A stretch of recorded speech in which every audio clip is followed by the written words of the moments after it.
Reluctant Entrepreneur Tarot. I'm Diana Ideas, Master Certified Coach, and this video takes you behind the scenes for Reluctant Entrepreneur Tarot Balance.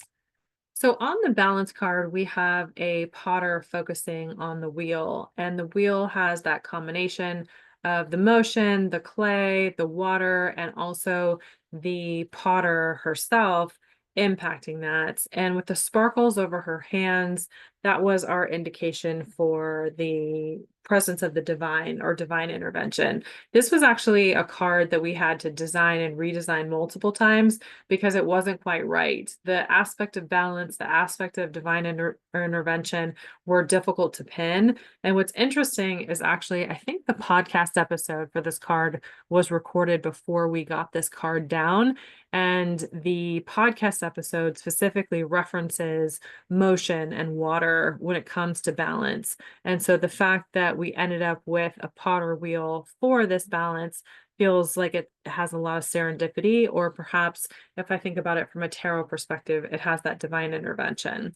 So from looking at this from an entrepreneurial perspective, balance is not something you find, it's something you create. So balance can be elusive to people who aren't entrepreneurs. And I think as an entrepreneur, it's exacerbated.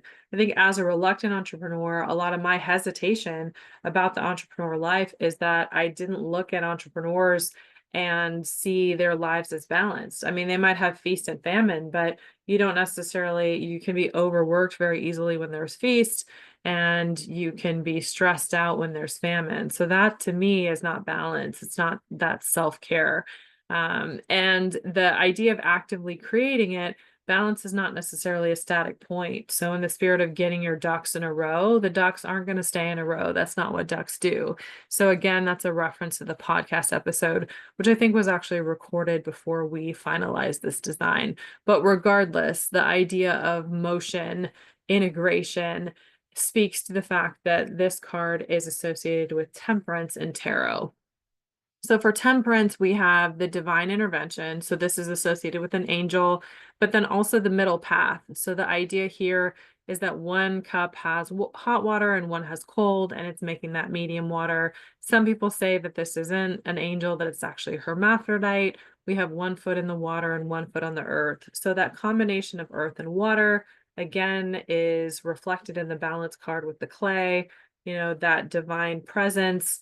This is not typically associated with Aquarius like the star card is that comes a couple cards later, but at the same time, you do have this angel who is a water bearer, so it feels appropriate to be recording this video into Aquarius season. But that middle way, that middle path, having a balance, being able to walk there, and then also having that support from that divine intervention, divine guidance. I think that that's something that can feel very rare and elusive, but this card is a very necessary card and comes at a point in a darker season of the entrepreneurial journey, so is important to look at. Also, from a balance perspective, is if an entrepreneur's life isn't balanced, it's very easy to lead to divorce, or the business being the only thing, or what happens when the business fails, or what happens when your friends don't want to talk to you anymore. So because you only talk about work and you've been working the whole time. So the idea of balance can be so elusive, but also, as we see this potter bent over the wheel, like really making the investment and also being present to it, and the divine leaning in to support that. So in WTF is Tarot, related to temperance, we develop a relationship with temperance when we begin to believe that the game of life is rigged in our favor. She both reminds us that we are safe and ensures that safety on our behalf. So some of this talk of safety is actually related to where temperance comes up in the deck. So as we look at the darker cards in tarot, closure, doubt, and failure, which in the tarot's major arcana, this is death, the devil, and the tower. So these are very, very difficult, dark cards. It doesn't mean that they don't yield positive things once you get through them, but these are the cards, at least from the majors, that are most likely to make people wince or groan or have an anxiety attack. So we have balance with temperance, and then the star with self-care. So in this big three, you do get those two moments of air and light.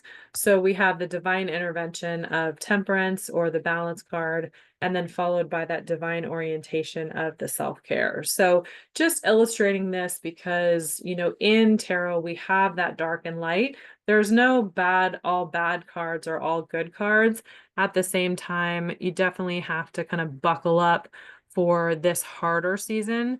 And temperance and the star, or in this case, balance and self-care, are those moments of breath and rest that are really necessary, especially on the temperance or balance side, because, having survived death and being reborn with a new perspective, being able to be fortified, especially before going in to face doubt and failure, because the break's not coming until self-care after that. So, life isn't linear and the tarot cards don't necessarily go in order.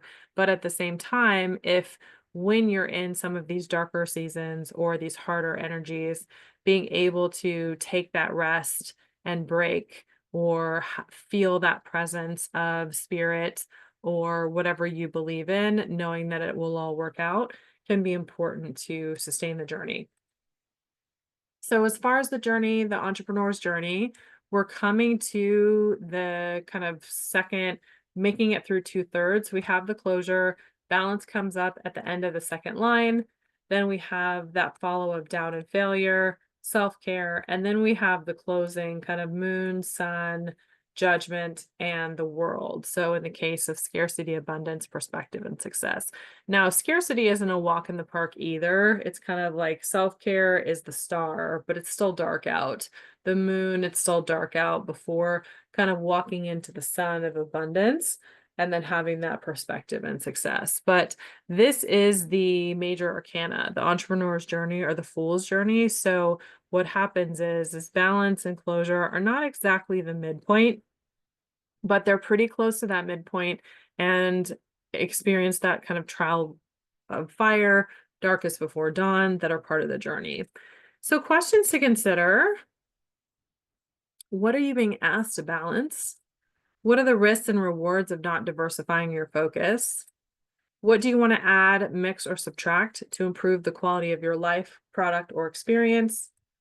What evidence lets you know that you're supported on your path?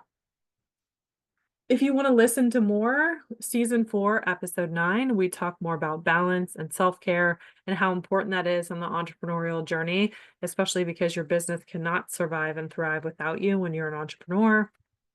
And then the song on this one is Rihanna, Lift Me Up. So the Lift Me Up, Hold Me Down, to me was very a match for the temperance, the idea of the up and the down and the pouring of the cups. And then safe and sound, which is very much balance is, or temperance is one of the safe points in that rough patch. Take some time and stay with me. Keep me in the strength of your arms. We need light. We need love.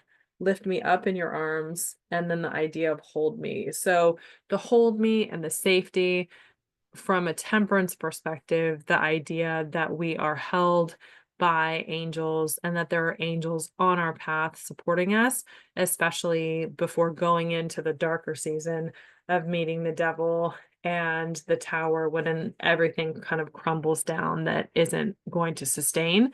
It's an important fortifying moment in those darker chapter. So if you would like to learn more, we have weekly videos on Instagram at Reluctant Entrepreneur Tarot. The website has this video, descriptions, questions to consider, the podcast episode, and different ways to work with us. Wishing you well on your entrepreneurial and reluctant entrepreneurial journey. And thank you so much for your support.